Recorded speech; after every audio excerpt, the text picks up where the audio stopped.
वर्षामध्ये ज्या वेळेला पहिल्यांदा मी गेलो रमेश भाऊचा प्रचार करायला, त्या वेळेला त्यांनी सांगितलं की आम्हाला भाजप आणि काँग्रेसला मत नाही द्यायचे. म्हटलं कोणाला द्यायचे? म्हणे बँकला द्यायचे. म्हणे का बरं बँकला द्यायचे?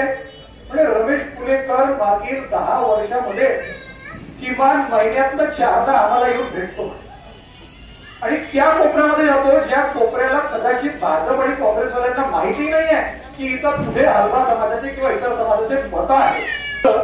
आणि मीच नाही तर एखाद्या वेळेला तुमच्या फोन डायरीमध्ये असलेले 50 फोन उचलून लावून बघा मित्रांना की रमेश पुणेकर कसा आहे, तर तो तुम्हाला ताबडतोब सांगेल की रमेश पुणेकर 1 नंबर माणूस आहे. तर या 1 नंबरच्या माणूसला धपाधप बॅटवर बटन दाबून आपल्याला एकदा तरी या वेळेला तुमचे पारंपरिक मत हलवा समाजाचा मागील उमेदवाराला जात असेल तर या वेळेला 20 तारखेला तुमची जबाबदारी मी सांगून देतो तुम्हाला.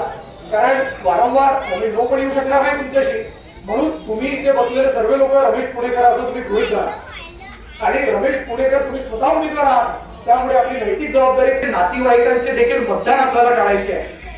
तर आपली नैतिक जबाबदारी म्हणून किमान 10 नातेवाईकाला आपल्याला सांगायचं त्याच्या पाठीशी धनशक्ती नाहीये, पण त्याच्या पाठीशी आपल्यासारखी जनशक्ती. तर जे भाजी विकणारी बाई आहे त्यांनी मला त्या दिवशी 21 रुपये दिले, हे रमेश पुणेकरला देऊन देशील म्हणे. कोणीने 100 रुपये दिले.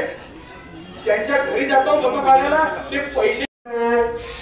दलितांची मुस्लिमांची समस्या त्यासाठी लढणारा आमचा विकास कुंभारे होता.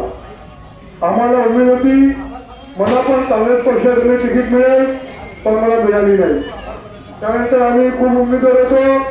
भारतीय जनता पार्टी आमचा उमेदवार विकास कुंभारेला तरी तिकीट देतील 4दा, तेही पण तिकीट नाकारली. पूर्ण भारतात एकच जागा अशी आहे मध्य नागपूरची हलवा समाजाला लढायसाठी, ती आहे मध्य नागपूर. ती पण त्याने आमच्यापासून दोन्ही राजकीय पक्षाने हिसकावून घेतले आणि आमचं राजकीय अस्तित्व संपवलं. येणाऱ्या पिढीला जी दुर्दृश्य होणार आहे, हलवा समाज असो कोणताही समाज असो, त्या समाजाची संपूर्ण समस्या सोडवण्यासाठी समस्त हलवा बांधव, हलवा समाज, मुस्लिम त्यांनी मला निवडणुकीत उभं करून संपूर्ण पाठिंबा दिलेला आहे.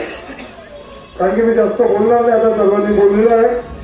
आणि मी आपल्यासाठी नवीन नाही, कारण की या गल्लीतली कोणतीही समस्या असो, योगेश भंडारकर मला फोन करून सांगतो बाबू इथं कचरा पडलाय, गल्लीत गटर फुटलाय, पाणी वाहत आहे, तर मी योगेशला ताबडतोब ती समस्या सोडवून देतो अधिकाऱ्यांना पाठवून. मी या एरियाचा नगरसेवक नाहीये, मी गोळीबार चौक, बुधवारी, तांडापेठ, लालगंज, बांगलादेश, बंगाली पंजा, संभाजीनगर या एरियातल्या नगरसेवक असून मी तुमच्या एरियातले कामं करतो. मी प्रत्येकांसाठी 24 तास उपलब्ध असतो. मला कोणी किती वाजता फोन करो, कोणतीही समस्या असो ती समस्या सोडवण्यासाठी तत्पर धावून जातो. म्हणून आपल्याला विनंती करत आहे, येणाऱ्या 20 तारखेला विधानसभेची निवडणूक आहे. माझ्या चुनाव चिन्ह बॅट आहे. मशीनमध्ये 16 नंबरवर आहे.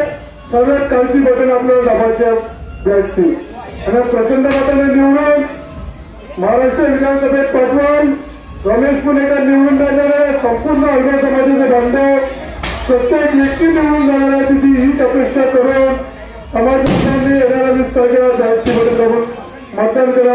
एवढीच विनंती. जय विजय, जय